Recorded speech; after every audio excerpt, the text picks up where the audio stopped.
ہینائے پائے خزاں ہے بہار اگر ہے یہی، دوام کلفت خاطر ہے عیش دنیا کا۔ السلام علیکم ناظرین۔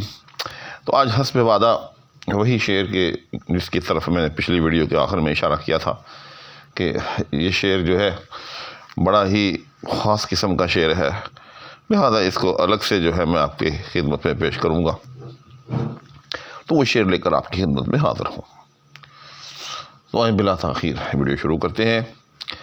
تو شعر ہے: حنائے پائے خزاں ہے بہار اگر ہے یہی، دوام کلفت خاطر ہے عیش دنیا کا۔ تو سب سے پہلے مشکل الفاظ کے معنی دیکھ لیتے ہیں۔ حنائے پائے خزاں یعنی خزاں کے پاؤں کی مہندی۔ مطلب کیا ہوا؟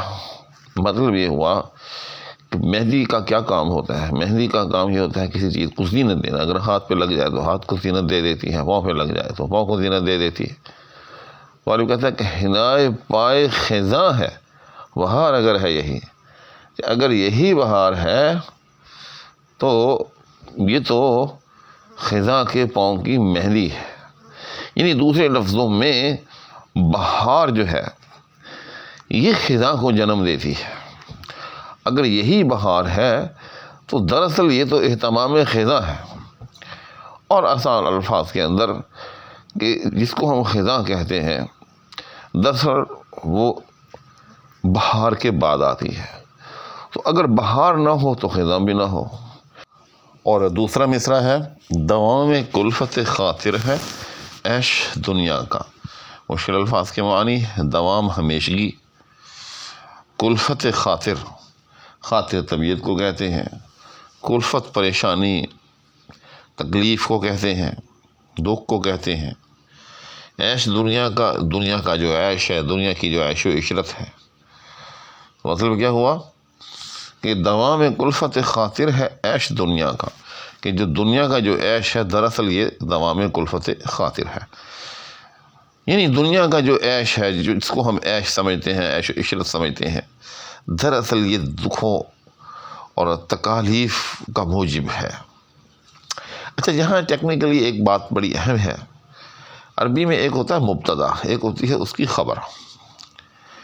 تو یہاں کچھ ایسی ہی چیز ہے کہ دوام کلفت خاطر ہے عیش دنیا کا، یعنی آپ نے اس کو سیدھا نہیں پڑھنا، اس میں خبر مقدم ہے، مبتدا جو ہے وہ بعد میں ہے۔ یعنی یہ جو پہلا جملہ ہے نا، دوام کلفت خاطر، یہ خبر ہے، اور مبتدا اس کا جو ہے وہ دوسرا حصہ ہے۔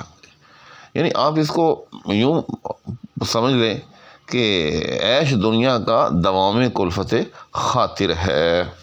لیکن ظاہر ہے شعر ہے، اس میں قافیے کی پابندی ہے، ردیف کی پابندی ہے، جس کی وجہ سے اس کو سیدھا سیدھا بیان نہیں کیا جا سکتا۔ تو اگر یہی بات ہم نثر کے اندر جو ہے وہ بیان کرنا چاہیں تو ہم کہیں گے کہ عیش دنیا کا دوام کلفت خاطر ہے۔ اچھا، یہ بہت ضروری ہے، کیونکہ اگر آپ نے شعر پڑھتے ہوئے یہ جو دوسرا مصرع ہے اس میں اس چیز کو ملحوظ خاطر نہ رکھا، اس کی خبر کی تعیین درست طور پر نہ کی، حتیٰ کہ اگر آپ نے عیش دنیا کا جو ہے اس کو خبر مان لیا اور دوام کلفت خاطر جو ہے اس کو مبتدا مان لیا، تو شعر جو ہے وہ بالکل بے معنی ہو جائے گا۔ اس لیے دوام کلفت خاطر یہ خبر ہے، یعنی بتایا جا رہا ہے عیش دنیا کا، عیش دنیا کا جو ہے وہ دوام کلفت خاطر ہے۔ یہ بڑی اہم بات ہے۔ تو مفہوم کیا ہوا؟ مفہوم یہ ہوا کہ دنیا کی جو عیش و عشرت ہے دراصل یہ ہمیشہ کی پریشانی ہے، ہمیشہ کی تکالیف ہے۔ تو دراصل اس شعر کے اندر وہ جو ایک بدھ کا فلسفہ ہے کہ اگر آپ دکھ سے بچنا چاہتے ہیں تو پھر جو ہے وہ سکھ سے بچ جائیں۔ یعنی دکھ جو ہے یا تکلیف جو ہے وہ دراصل کسی بھی راحت کے زائل ہونے کا نام ہے۔ تو اگر آپ راحت سے بچ جائیں، راحت سے گریزاں ہوں، تو پھر آپ کو دکھ کا یا تکلیف کا سامنا بھی نہیں کرنا پڑے گا۔ تو اب مجموعی طور پر اس شعر کے کیا معنی ہوئے کہ یہ جو دنیا کا عیش ہے یہ جو دنیا کی عیش و عشرت ہے، یہ دراصل جو ہے مختلف تکالیف کا باعث ہے، کیونکہ جب عیش و عشرت زائل ہوتی ہے، جب عیش و عشرت ہاتھ سے چلی جاتی ہے، تو پھر اس چیز کا احساس ہوتا ہے کہ دکھ بھی کوئی چیز ہے۔ اب اس کو صحت اور بیماری پر قیاس کر لیں کہ اگر صحت نہ ہو تو بیماری کا ادراک نہیں ہو سکتا، صحت ہوتی ہے اور جب وہ زائل ہوتی ہے پھر ہمیں جو ہے وہ بیماری کا ادراک ہوتا ہے، اور اگر شروع سے ہی صحت نہ ہو تو پھر ظاہر ہے بیماری کا ادراک بھی نہیں ہو سکے گا۔ اور اسی چیز کو غالب نے پہلے مصرعے میں جو ہے ایک تمثیل کے ساتھ بیان کیا کہ حنائے پائے خزاں ہے بہار اگر ہے یہی، اگر یہی بہار ہے تو یہ دراصل جو ہے وہ خزاں کا مقدمہ ہے، خزاں کی تمہید ہے، بلکہ خزاں کا اہتمام ہے، بلکہ اس کے پاؤں کی مہندی ہے۔ تو امید ہے کہ یہ شعر اپنی تمام تر تفاصیل کے ساتھ آپ کو سمجھ آ گیا ہوگا۔ اس کے بعد اگلا شعر ہے، غم فراق میں تکلیف سیر گل مت دو، مجھے دماغ نہیں خندہ ہائے بے جا کا۔ تو یہاں بھی غالب نے اب حسب روایت جو ہے ایک واقعہ جو ہے یوں سمجھیں وہ نظم کیا کہ غالب جو ہے وہ غم فراق کے مارے ہوئے ہیں، وہ اپنے محبوب کو یاد کر رہے ہیں، محبوب کی مسکراہٹ یاد کر رہے ہیں، محبوب کا خندہ یاد کر رہے ہیں، اور ایسے حالات میں ان کا کوئی دوست جو ہے وہ ان کو اپنے ساتھ غالب کی طبیعت کو تھوڑا سا یوں سمجھے کہ بہلانے کے لیے سیر گل کی دعوت دیتے ہیں، یعنی باغ کی سیر کی دعوت دیتے ہیں۔ تو اس پہ غالب کہتے ہیں کہ غم فراق میں تکلیف سیر گل مت دو۔ آپ کی بات درست ہے کہ باغ میں جا کر طبیعت جو ہے تھوڑی سی بہل جاتی ہے، اس میں شگفتگی آ جاتی ہے، لیکن میرا معاملہ الگ ہے۔ وہ کیوں کہ میں غم فراق کب مارا ہوا ہوں، مجھے دماغ نہیں خندہ ہائے بے جا کا۔ دماغ نہ ہونا، ہمت نہ ہونا، خیال نہ ہونا، خندہ ہائے بے جا کا۔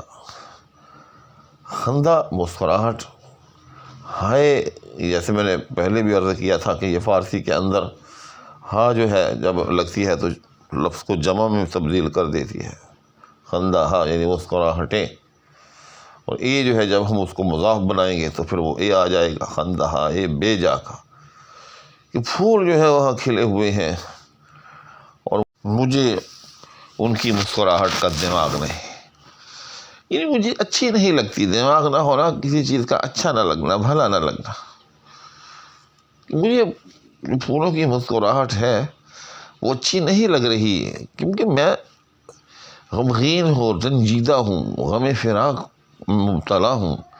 کیونکہ یہ بھی ایک حقیقت ہے کہ اگر انسان کسی وجہ سے پریشان ہو تو پھر اس کو یہ چیزیں اچھی نہیں لگتی۔ ناصر کا آدمی کا شعر ہے، دل تو میرا اداس ہے ناصر، شہر کیوں سائیں سائیں کرتا ہے۔ تو اگر انسان اداس ہو تو پھر اس کو ہر چیز سائیں سائیں جو ہے وہ کرتی سنائی دیتی۔ اسی طرح سے غالب کو بھی پھولوں کی مسکراہٹ جو ہے وہ خندہ ہائے بے جا محسوس ہو رہی ہے، یعنی کہ فضول مسکراہٹ۔ اور میں سمجھتا ہوں کہ اس کے پیچھے ایک اور بات بھی ہے کہ غم فراق میں ایک تو اس میں یہ سیدھی سیدھی بات ہے کہ غم فراق کی وجہ سے غالب جو ہے وہ رنجیدہ ہے، اور جیسے میں نے عرض کیا کہ جب انسان کی ایسی غم سے لبریز کیفیت ہو تو سیر گل یا باغ کی سیر جیسی چیزیں اچھی نہیں لگتی۔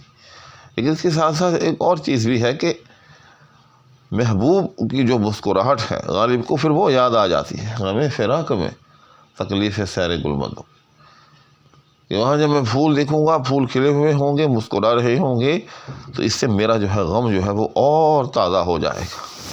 تو اس کی ایک ڈائمینشن اس شعر کی جو ہے یہ بھی قرار دی جا سکتی ہے۔ تو سامعین و ناظرین، آج کی اس نشست میں یہ 2 شعر ہو گئے، کیونکہ میں جب تک کسی شعر کی تشریح کرتے ہوئے اس کے تمام تر گوشوں کو گھال نہ لوں، میرا اطمینان نہیں ہوتا۔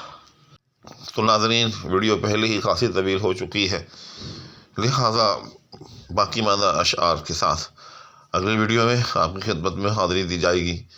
اس وقت تک دعاؤں کی درخواست کے ہمراہ اور آپ کے لیے بھی ڈھیروں دعاؤں کے ساتھ آپ سے اجازت چاہوں گا۔ اللہ حافظ۔